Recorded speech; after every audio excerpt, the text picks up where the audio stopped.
Welcome to this episode of the Thing About Us podcast. Real people having real conversations and finding real solutions for real relationships. We're going to talk about ambition. Is it good or bad for a relationship? And on the show today, I've got two amazing young ladies. Tania, she is a married mother of three, HR professional, and a pastor's wife.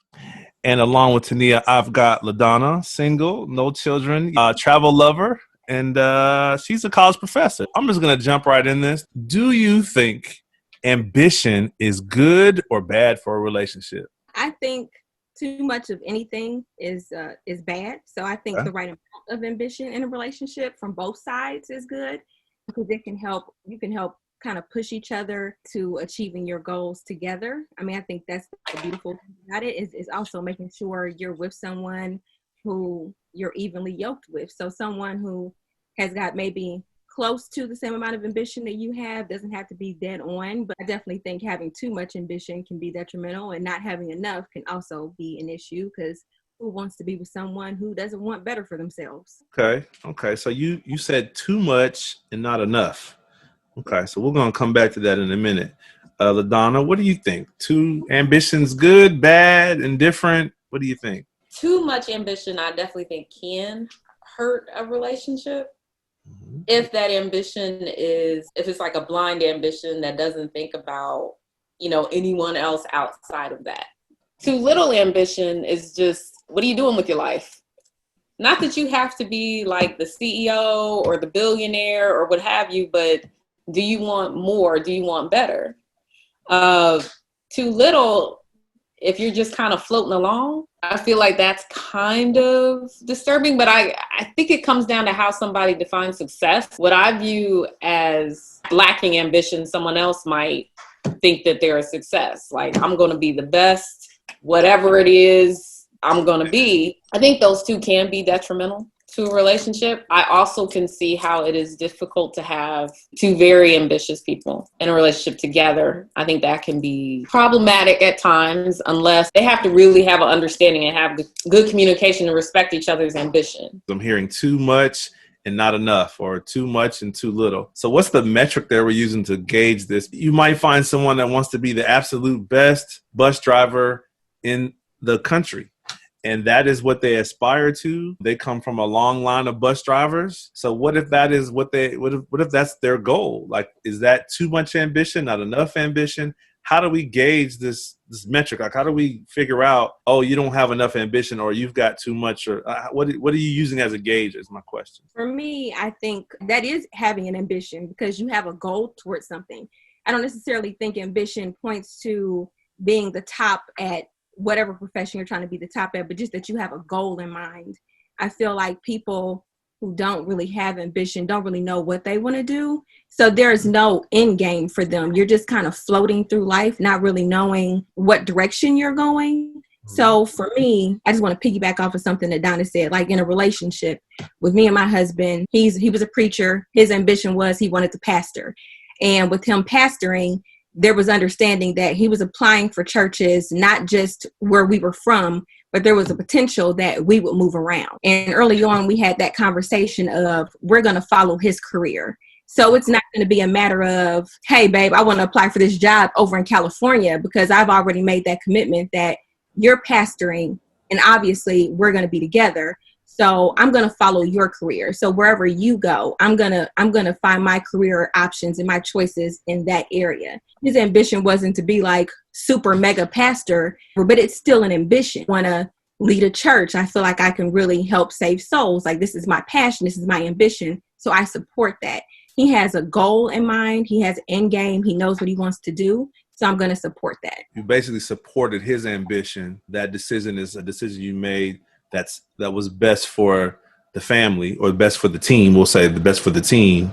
And so you're comfortable with the decision to say, hey, we're gonna follow you, and then I'll make it work wherever we go. Correct. So like you made the bus driver comment, right? Yeah. The best bus driver you can be. That's fine. So like, I might be a college professor, but I didn't come from college professors. Right. So, I mean, my father is a plumber. and he was the best plumber he could be. He was like, okay, if this is what I'm going to do, cool. I'm going to get all the licenses so that I can be the best one that I can be. That was his end game. That's fine. It's just the kind of floating through and not knowing what you're going to do and not having a dream, meaning somebody that not having a dream and not having something you want to pursue. That's where I kind of get lost. Okay, so you said a dream. Now, I'm going to play devil's advocate here. So I know some guys, 45 years old, wants to be a rapper. That's his dream. His dream in life is to put out a mixtape and to go on tour. And, he's been pursuing his dream since he was 20. So when I ask about the metric, I guess the thing I hear over and over again, and I want to really talk about this, is we're talking about careers, job, professional things.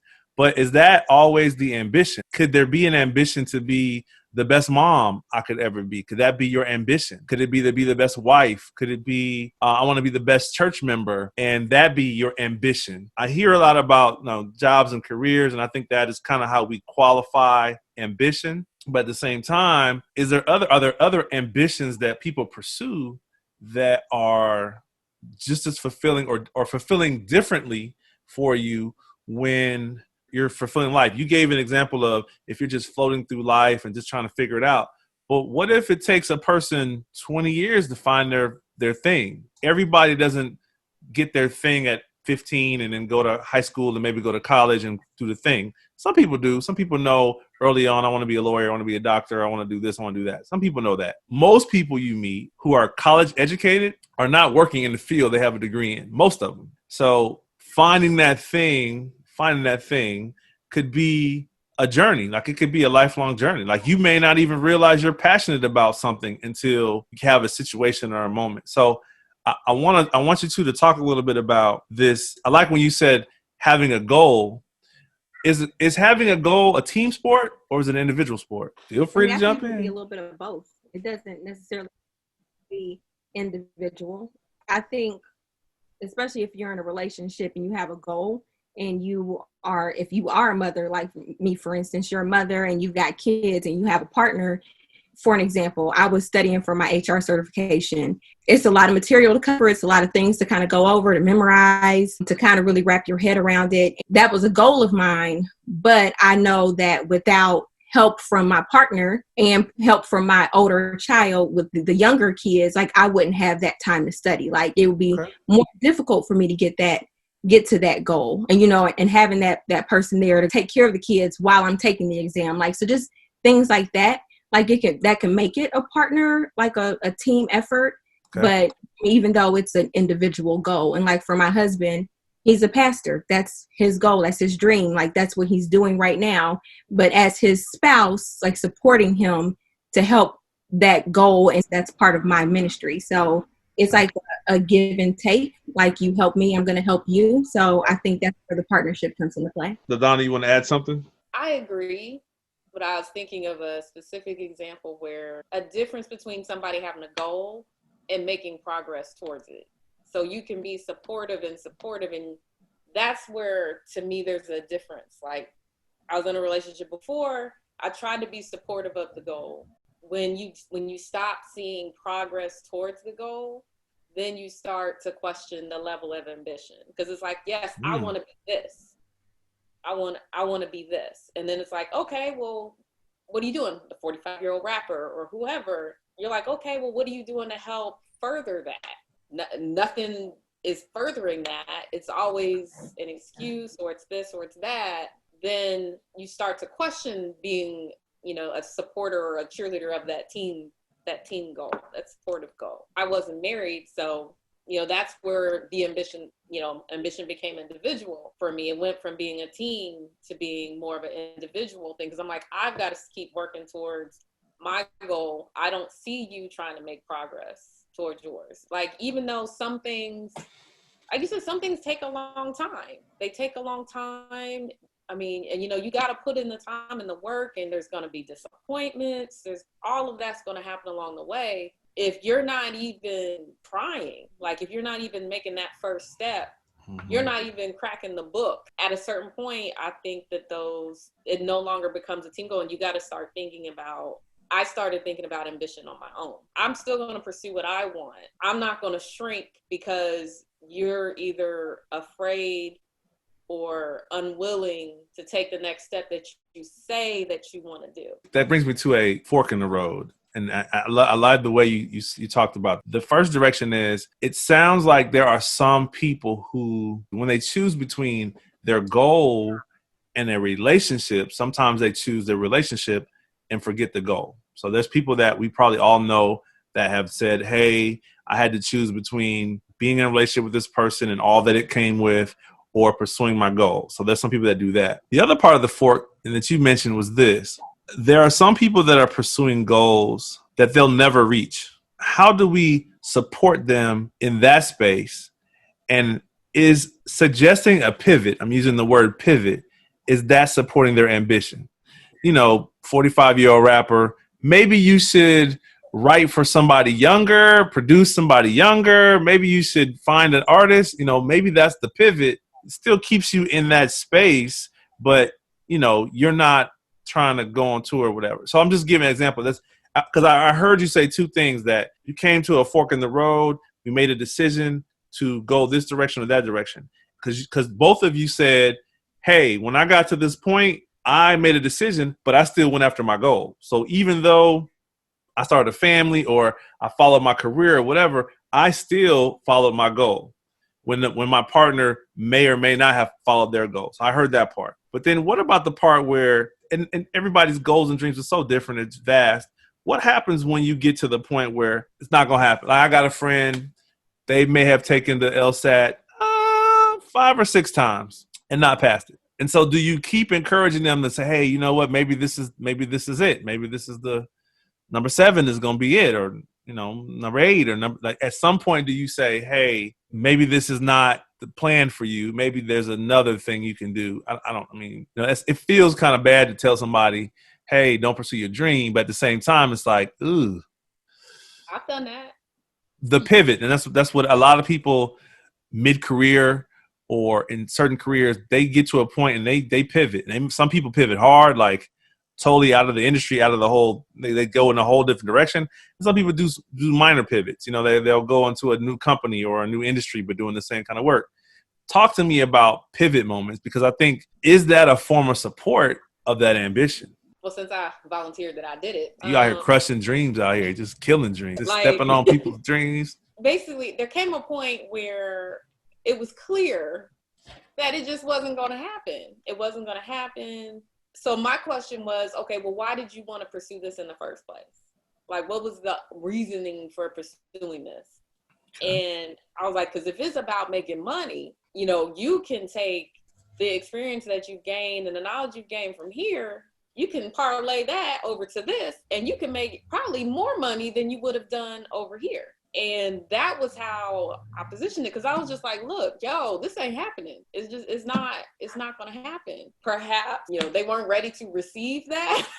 Maybe I was a little rough. I feel like this is a confession. I feel like we have a confession going on. Go ahead and confess to us. I might have been a little rough explaining it. That came in the relationship where, you're self-sabotaging. Okay, you're in that place where you can achieve your goal and you get comfortable. You get comfortable because you've crossed one hurdle. You can't get comfortable. You still got to keep working towards the end. And, unfortunately, that person got comfortable and stumbled in a major way where that goal was no longer possible. The pivot they wanted to make was still to pursue a degree somewhere in the medical arena. Okay. But, that required taking a test. And there was no book being open. It's like, I'm fixing to, I'm fitting to do this. I'm fitting to do this. I'm fitting to, like, this is why. And then a year goes by, then another year goes by. And I'm like, okay, if this was something you really, really wanted to do, you would be doing it. Like, you'd be trying to study. You make time for the things that matter. You make time for the things that matter. Interesting. Okay. And so to me, from what I was seeing, I was like, okay, I don't think this is something you really want to do. which is cool. Like, it don't matter to me. I mean, if that's not what you want to do, that's fine. So why don't you move it over into this place, into this space? You can get into pharmaceutical sales. You can do this. You can do that. You can make a good living, and you're good with people. I guess that question comes back: was that supportive? Because that pivot was not really received very well. It wasn't received very well because that person wasn't ready to receive what I was saying. And the response was, just because I'm not doing it the way you would do it doesn't mean that it's wrong. So, and which is true, just because you're not doing it the way that I would suggest you pivot doesn't mean that it's wrong. However, I don't believe that pivot has happened. And it's a shame, because I think that it was an easier sell for us. Kind of what happened is there was also probably a level of competition between us. There was probably a level of competition. Okay. Because by that time, I believe I had gotten into my PhD program. Takes two. There was some competitiveness that might have undermined receiving that. So is it supportive? I think it's supportive when the person is ready to receive it, and you have to pick your moment. If they're not ready to receive it, there wasn't that self-awareness and willing to let go of a failure that was probably one of his biggest failures in his life. So you said a whole lot of things. Before I respond to Nia, you want to jump in here, or? I did say a whole lot of things. She said a whole lot.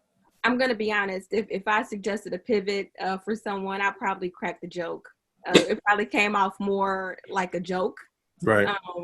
Just because, and I don't know, sometimes my jokes kind of come off, probably not the most supportive. No, I guess I always kind of find a way to be like, well, I mean, I don't necessarily know if that's something I would do, but that's a me thing. I personally would maybe think about X, Y, and Z. And then I always preface it with, but whatever you decide to do, I'm rocking with you. And if you roll down the hill, I'm rolling with you. Like, I'm going to be there. So out of that, we like that. So, okay. So I got a couple questions, because you brought up a couple of things. Is ambition a zero-sum game? Because it sounds like it's like, if you don't achieve it, you either didn't want it bad enough, you didn't work hard enough, you didn't study enough, you didn't work out enough. Like it's kind of like, it feels like it's a zero-sum game. It's like all or nothing. So if you don't achieve the goal, then you don't have ambition. That's what I heard. It's one of the things I heard. One of the things I heard in that, and not that necessarily that's how you feel about the person, but it's almost like if they don't do the work to achieve the goal, you don't think they really are ambitious about it. They don't really, if you don't see the work being done, you don't see the effort, then you don't think they really are chasing that goal. And I wonder, do we place our own finish line for other people? Do we say, if you don't achieve this goal by this time, this way, you're not ambitious? So this is an honesty moment now. When people be honest, I wonder, do we create our own finish lines for people? I think it's fair to say we probably do. If someone tells me that they want to do X, Y, and Z, I'm like, oh, that's great. I want to see you reach that goals. For me, like with my partner, like you say you want to do something, I'm like, well, what are you doing to reach this goal? Like, are you doing this? Are you doing, like, what are you doing? How can I help you get there? I'm seeing a theme here. I'm seeing this. Well, you need to, hey, listen. Yeah. Well, yeah. And, sometimes I definitely have to take a step back and be like, hey, this ain't even my race to run. Like, I got my own stuff going on. So I'm sitting up here investing more time in what you say you want to do. It is. So I'm letting my stuff kind of, putting my stuff to the side, because I'm trying to help you be great. So yeah, I do think that I do tend to put my own finish line on things. Like, I mean, you could just, I guess it's frustrating when you look at someone and you see greatness in them and you see the potential of what they could be, and they don't take themselves serious enough to actually put forth the effort to achieve that greatness. Like, we're all here for a purpose, and I just want people to be great. So if I can help you be great, I'm here to do that. So in that, I can be a little pushy sometimes. Okay. It's just kind of my personality. I can't help it. I'm working on it. We felt a little bit of it. Yeah, I can be I just get excited. Like when I hear people wanting to, achieve their goals, like, I want to help you. I want to see you get there. I want to see people win. That's just how I am. Okay. Donna? I think she said it very well. It's when you see that potential and you see and you can see the greatness in that person. Mm-hmm. That's what it's like, okay, yeah, we can do this. He can do this. We can do this, that, and the other. When they don't necessarily see it in themselves, or they don't have that confidence, it does become difficult. It does become difficult. So I think in the formal situation I was talking about, I saw so much greatness there, but it didn't matter what I saw. It mattered what the other person saw. Like Tania said, I'm out here getting all worked up and into it. This isn't even this is my thing. This is your thing. So, okay, I need to just be supportive and not try to, not take it over and push it. I hear you. Let me throw a different twist to it, because I like where you're going about, we get excited, we get behind them, we see the greatness in them, and then they don't see the greatness. This is my twist on it. What if for them it's not about greatness, it's about wins? Because in this conversation, I can surmise that both of you have had a series of wins in your life. It gives you the confidence to believe that you could do other things in life because you've had a series of wins. So what happens to a person who's pursuing a goal and is losing, has a loss, a setback, he's trying to get there, has a car accident, he's trying to get there and loses a job, they're trying to achieve the goal and something else happens. And so they have a series of losses. Because for a lot of people, they start to think that this is what's supposed to happen to me.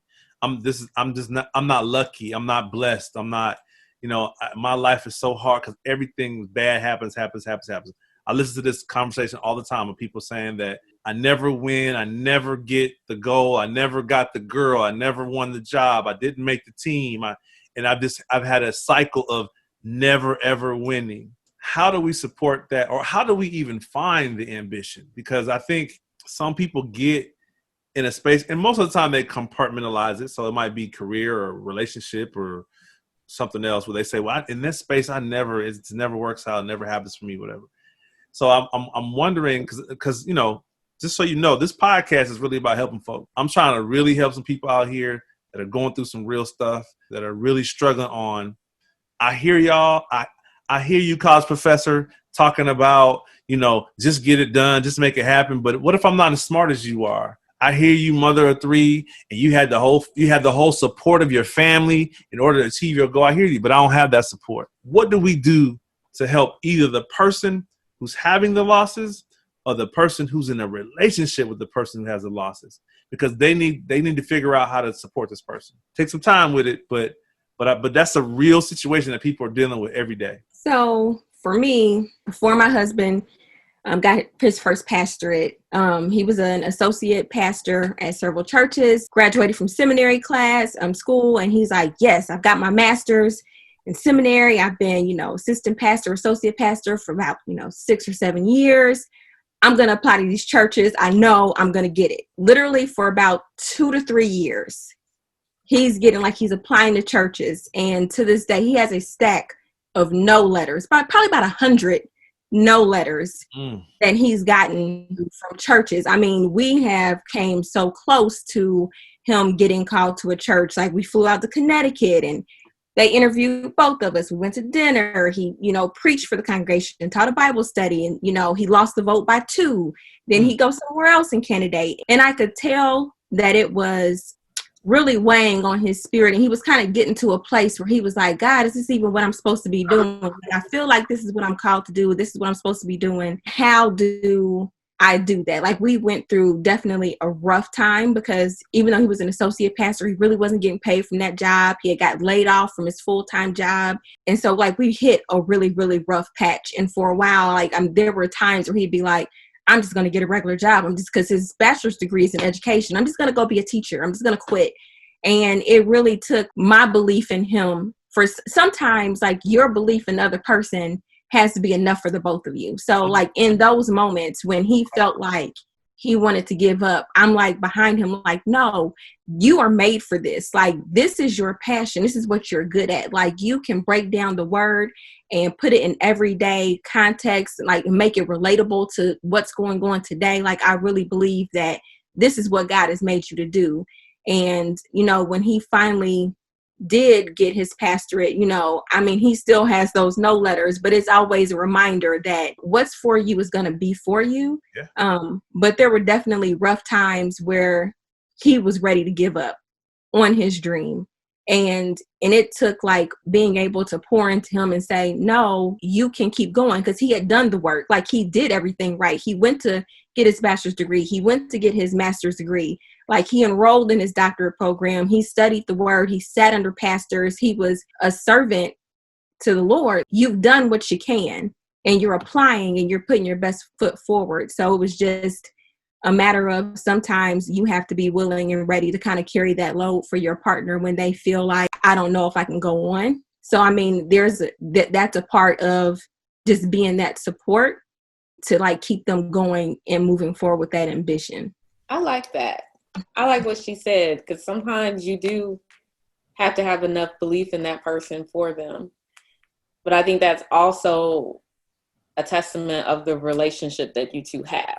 People look like they're successful. There's a lot of losses with a successful person as well. There just might be losses in different areas of life. Okay. There's different areas where those losses exist for a person. Like you said, college professor, it looks like I did everything right. I went to school, I did this, I did that, college But professor. you did, though. You did everything right? You went to high school, you graduated. Technically, I guess technically, graduated. You went and got a master's mean, degree, a doctorate degree. What? Tell me where the story goes awry. This sounds like everything went according to plan. But you take losses other ways. I had to make sacrifices along the way. Okay. So I had to make sacrifices with my ambition. I didn't realize it at the time. I didn't realize it when I was younger. I just viewed it as, this is what I'm doing. I'm going to go work here. I'm going to go back to school. I'm going to do this. I made different sacrifices. I made them personally.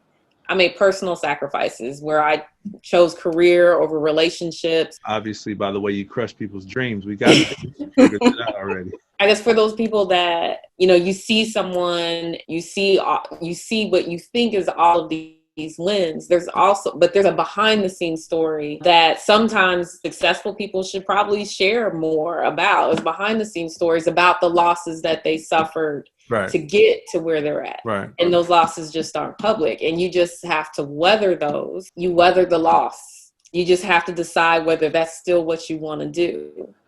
Is it that you weather the loss, or is it that you grow from the loss? Because there's a definite relationship between sacrifice and ambition. Like there's this relationship they have together. They're like cousins that are pulling on each other. To be ambitious and to chase after a dream, you have to be willing to sacrifice certain things. You might sacrifice other things that you may have wanted in life. Dream A and dream B may be competing for your time, attention, resources, energy. I like the example you gave. It really highlights the fact that ambition can take a toll on a relationship. I also want to talk about how ambition can be good for a relationship, because I feel like if I want to be the best, whatever professionally I want to be, wouldn't I also want to be the best dad or the best husband or the best boyfriend or the best son, the best dad? Like I feel like that muscle that you exercise in being ambitious, I feel like that should translate to other parts of your life. You should want to be the best at everything. And clearly we can't be the best at all things. Some of us that are really ambitious don't believe that. I think some of us believe we could be the best at everything. There's nothing I can't do. There's nothing I can't accomplish. There's nothing I can't. But I want to hear how ambition can be good for a relationship. I think that it can help push the other person sometimes. It can help push the other person. If you are with someone that is ambitious, they might see things from a different angle, or they'll see potential in a person that they may not even realize that they have. Opportunities for them that they've never even thought about. Like, why would I never even thought about doing that? And they're like, no, this is what you could do. And that's because that other person is ambitious. They see the world a little bit differently than you do, and see how you can grow and expand. So I think that it can be good in that respect. While I might be ambitious, my perspective might be limited. Like, I don't know what else I could potentially do. Because, to become a college professor, you learn a whole lot about this one area. That's what I learn about. I don't necessarily see all these other things that I could do because I'm so focused on this one area. But being with someone who is ambitious as well can kind of pull me along and say, hey, what about this other aspect? You can do this, you can do that. So I think it can help. I mean, because to me, it makes it kind of exciting because that person is doing things as well. And I'm like, oh, this is interesting. I never thought about that. I do think you can grow from that. I think it can be positive as long as it doesn't become competitive. Yeah, it seems like it has the opportunity. It kind of lends itself to, I want to be the best. And then you end up kind of competing with each other. Like, I can outgive you. I can outlove you. I can outgift you. I can out. Any other examples of how ambition can be good or healthy for a relationship? And it doesn't have to all be from your own personal experiences. I mean, you guys can tell me stories about other folks or examples that you've seen. I mean, but I appreciate you sharing your own personal stuff. So in academia, a lot of times the spouse, if you're a professor, the spouse is stay at home. It's common for male faculty in particular. A lot of times their wives are stay at home, but there are some that work. In this realm where it's, I think there's these two professors that I know. They are both famous in their fields.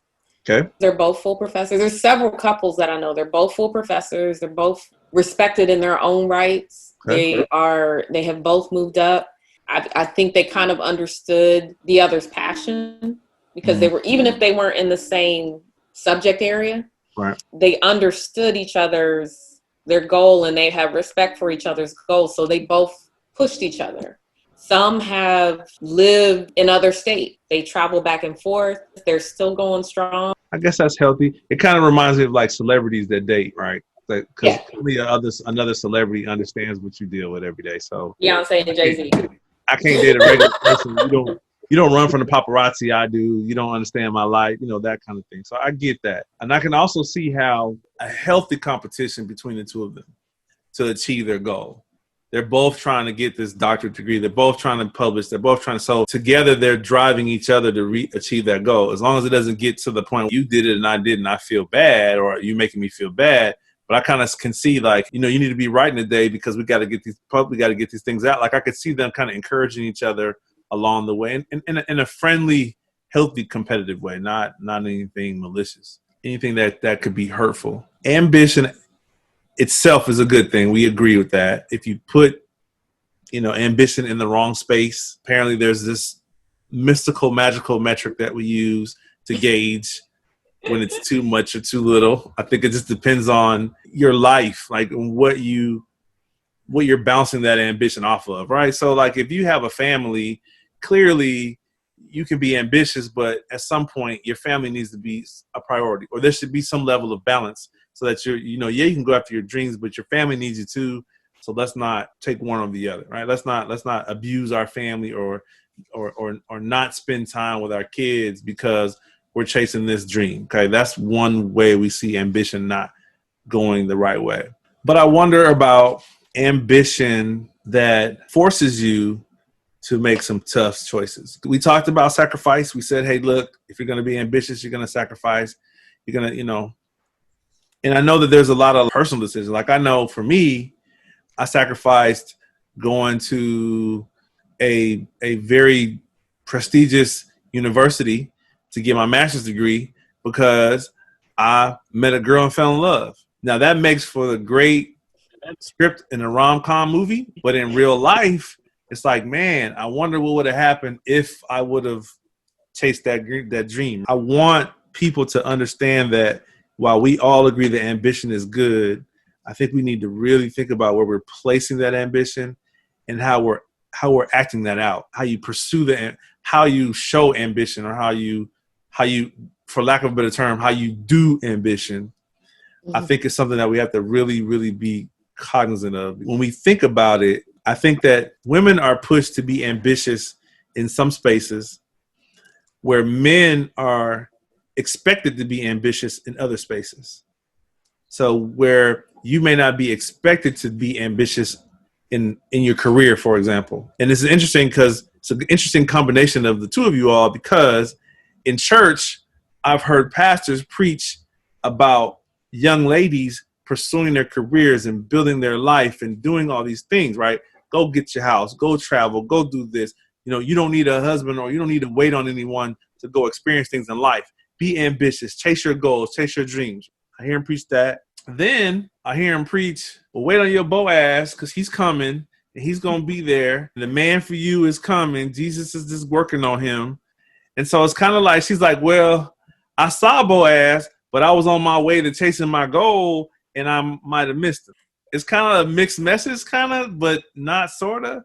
And so for our church going folks that are watching, I really want to kind of help them out a little bit, because I hear that message preached a lot. Hey, you know, do this, do that, chase your goal, do your dreams, go after that career, get that degree, you know, buy that house, buy that car, go on that, you know, it's like a cheerleading section, right? Go girl, go, go, go, go, right? But I don't hear them saying, you know, you can do that and still have a healthy, happy, complete relationship with someone. I'm not against the church or anything, so please, religious people, don't start texting and emailing and calling and Facebooking me. I'm just giving an example of some things I've heard, and people that are faith-based, I want them to kind of get a sense of what that looks like. How do you have a healthy balance between pursuing your goals and chasing those things, and also the other goals? I'm sure there's some other personal goals you may have. For me, I've always been kind of ambitious. High school and college, I wanted to be a lawyer. I was like, I'm going to be a lawyer. I'm going to go to law school. Just so happens, my senior year of college, I got pregnant. With going to law school, you're not supposed to work for the first year. That really didn't pan for someone that has an infant. So that's when I had to sit down, have a hard conversation with myself and pivot. It is. Pivot my goals. And I was like, okay, well, I'm just going to pursue my MBA instead. So at that time I was, again, still, because I had decided like, yes, I'm going to have this baby. I'm going to be, like you said, the best mom I can be. Like, oh man, come on. My boo-boo, I'm going to be the best mom I can be. So I just really focused on, number one, school. I was working 2 jobs while going to school. I worked a full-time job and a part-time job, and my mother was really there to kind of help me. Yep. And I thought about this a great deal, because had I not gotten pregnant, I was actually on my way to go to DC to do an internship. Okay, like man. That was my goal. Like, I'm going to DC. And then once I got pregnant, I was like, well, I can't go to DC. I'm pregnant. Like, I want to be close to home. Like, that kind of shifted my whole life trajectory. Okay. So I stayed around the area where my family was. When I met my husband, I was really kind of getting out of a bad relationship. There wasn't much support for my actual goals, and more so like, no, shrink yourself down because I want you to stay small. And I was like, no, but my parents have always instilled in me, like, listen, you're the bomb. You're amazing. You can do whatever you want to do. You can be whatever you want to be. Don't let anybody stop you.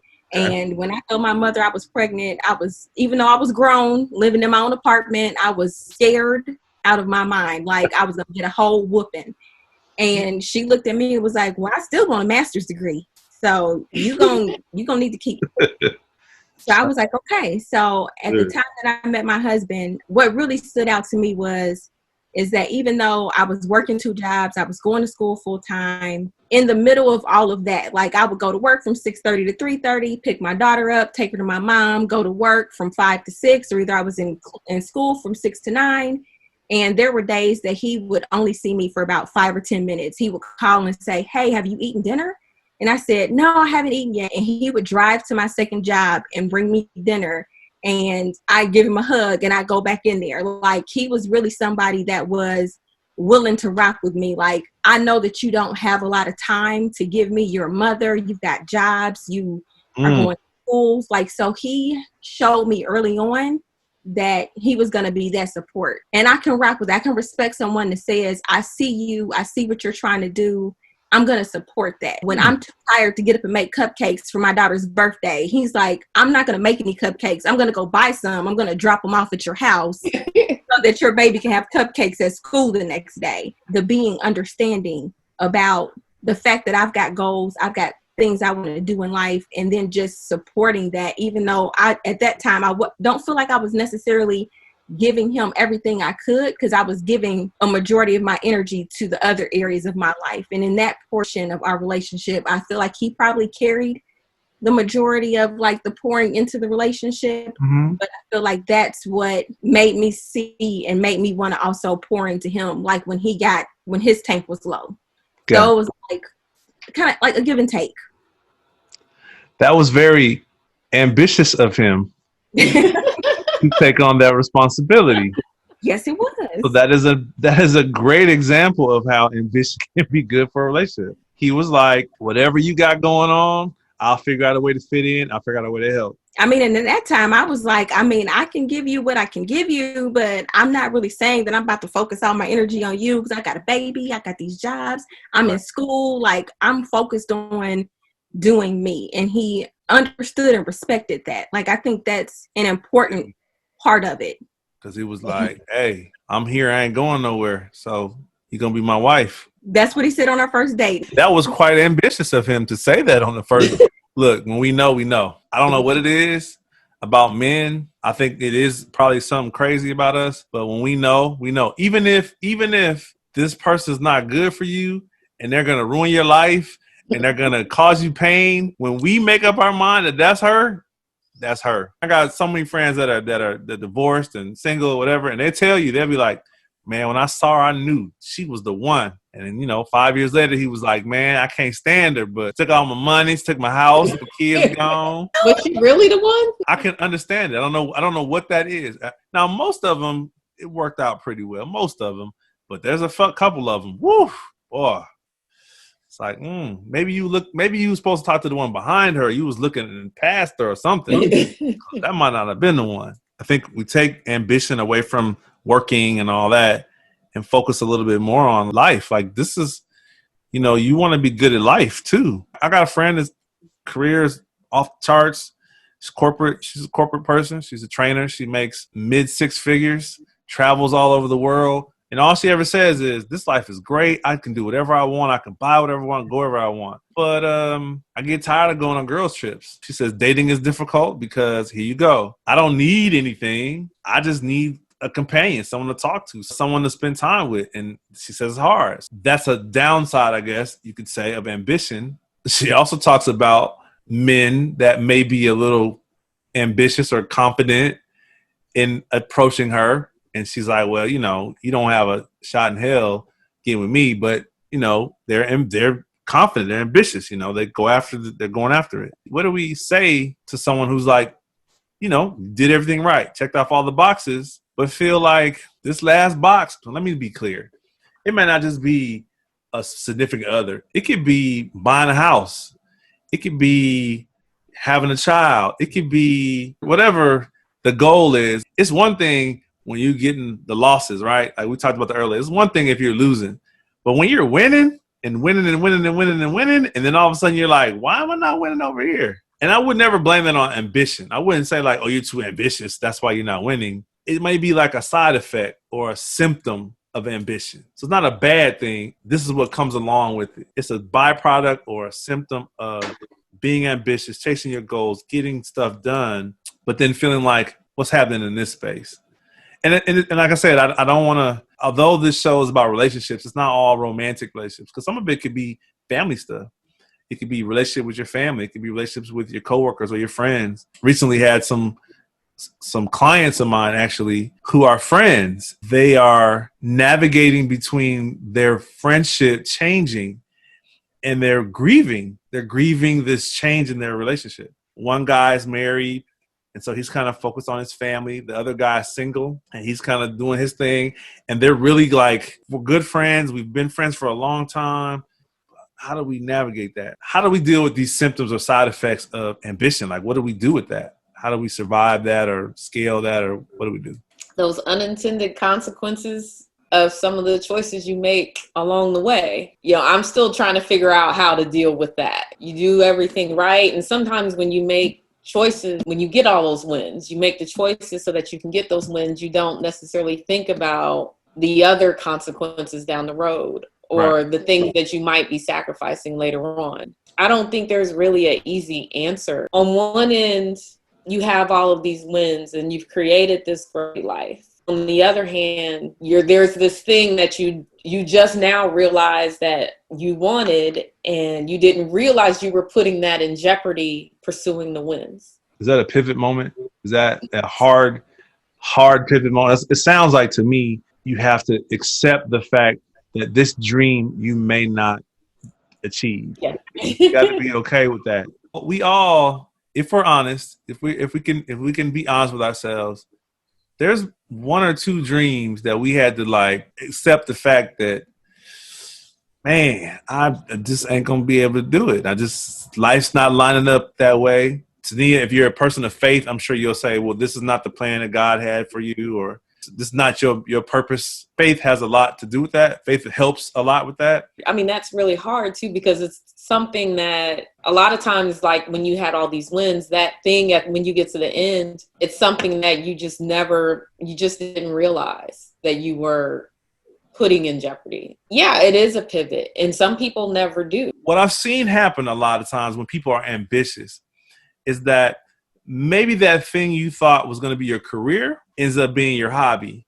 And then your hobby turns into your career. So you still can satisfy that part of you that wants to live that dream. We're laughing at this 45-year-old rapper, which is funny because Jay-Z's like 50. Maybe your dream was to be a rapper, but your hobby is, producing, or maybe you're rapping in the church, or maybe you're helping kids in a youth center that want to rap. Like maybe you find another way, scratch that itch or solve that thing that you've been searching for. Maybe it's a hobby or another activity that you can be involved in. So it may not be your main career, but it could be something that you do to satisfy that part of you that you realize, okay, I'm not going to be able to do, or and that runs the gamut. You have kids, people want to have children, they can't have children for whatever reason. They volunteer at schools, they go to the hospital and hold babies. There's a lot of ways to kind of, is it the same thing? No, it's not. Let's be clear, it's not. But it may help you get through that time when you're trying to figure out, how do I accept the fact that I'm not gonna be able to be whatever you wanted to be, whatever the goal is or the dream was. For a lot of people, I think that's the solution. Find an activity, find something to do that helps scratch that itch that's not detrimental. And then you never know. Like, you just never know. You hear these stories about surgeons that quit their job at the hospital because they want to be chefs. They get a food truck and then they get a restaurant, and they're a doctor. They're a trained, licensed doctor, but they're like, my passion is food. I hope that people find it all. I want everybody to be happy. I want everybody to chase their dreams. Absolutely. I want people to set their own finish lines and let them be realistic, because at a certain point, your pursuit of the dream is going to start affecting the people around you too. If you have a family, if you have kids, your family, your parents, your brothers and sisters, like at some point, this pursuit of the dreams will start affecting the people you care about, your friends even. Let's set some real timelines for ourselves. And if you went hard or not. If you worked hard or not. Before anybody else. If you gave it your all or you didn't. Being disappointed because you didn't get the dream, or being mad because you didn't pass the test or whatever. Let's be honest. You knew, because what I noticed is that when you give it your all and you're not successful, you get hungry to go get it. Your husband has stacks of letters of them telling him no as he goes to pastor a church. If that ain't him getting hungry, like, oh, this is not going to stop me. I'm going to keep going until I get it, because he actually did the work. Like, he actually put in the work and did the work. Actually, I have a question. Can a woman be too ambitious? That's a dangerous question, because my initial answer would be no, she can't be too ambitious. But what she can be is she could be unrealistic. The difference between that is we only have so much capacity as human beings. Like, we can only do so much. I'll go on record to say that in most cases, women are able to do a lot more than men are able to do. I watched single mothers raise 3 kids, go to college. I've seen women able to do things that have amazed me. They're like modern day superheroes to me. When you say too ambitious, the reason why I say it's a hard question, because in what part of her life? If she's chasing her corporate dreams, then absolutely not. She should push until she's the VP, the president, the CEO. But is she ambitious enough to push for balance in her life? That's why I say unrealistic. sometimes we want a goal so bad, we don't want balance. We think that once I get to the top of the hill, all my problems and all my problems will go away. All my dreams will come true once I get to the top of the hill. And then you get to the top of the hill, you realize thing that I thought I was going to get when I got up here, it's not even up here. I'm not going to say yes to her being too, because I want everyone to pursue their dreams. I want everyone to go after their dreams. As a part of your dream, you have to balance out your life. What's really important to you. I think every 10 years, that dream changes. So I think the thing that was your dream and when you were in your 20s, when you got to your 30s, it altered, it shifted a little bit. And then when you get to your 40s, it shifts again. And then your 50s is going to shift again. The pursuit of the dream has to be a balance of that journey. So you have to balance out that journey. And it's hard. Don't get me wrong. It's difficult. It's not easy, to say, yeah, I've always wanted to do this thing, but now I got to sacrifice this thing because I want this other thing. But as you grow and as you get a little more mature and as you start to live more life, a lot of us transition from stuff to experience. When we're young, we want stuff. I want this, I want that one. But when you get older or mature, you want experiences. You want to see blue oceans and white sands. You want to see coconut trees. You want to experience it as opposed to, I want another pair of shoes. I want another hat. I want another whatever. I guess I should preface why I asked that, because I was thinking about something Tania said, which a prior relationship where she felt like she had to shrink herself. Because talking about the relationship, there's also that dynamic. Yep. When you have an ambitious woman. Yep. And you have an ambitious man or a man that doesn't have as much ambition as the woman or what have you, there starts to become a clash, because sometimes those traditional roles get jostled around a little bit. The woman is not necessarily shrinking. Let me preface this by saying, I don't know anything about Tania's previous relationship.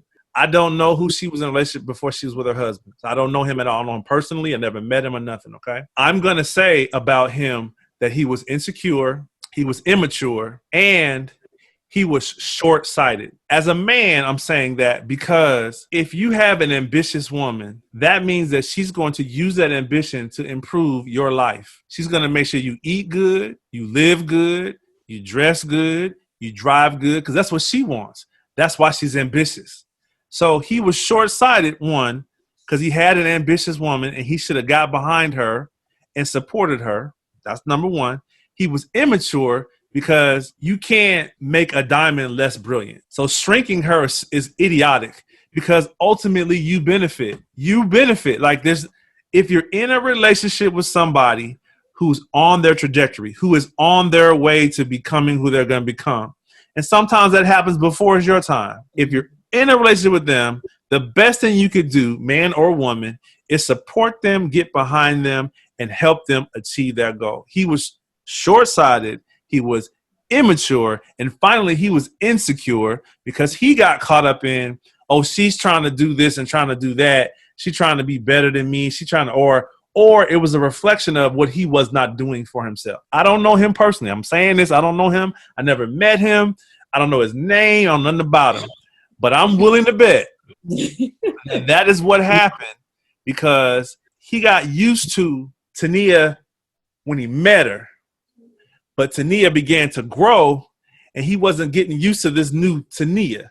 And so when she started to do new things, he felt like, oh, you don't like this anymore, or this is not good enough for you, or whatever his insecurity was, however he played it out, however he voiced it. It was this feeling of he's insecure, feeling of abandonment, feeling of sometimes we men and women too, but we men, we reflect, we look at you as a mirror. So it's like, look at what she's doing. Look what I'm not doing. The worst thing you could ever do is shrink somebody else that you say you love, and that you say that's the worst thing you could do.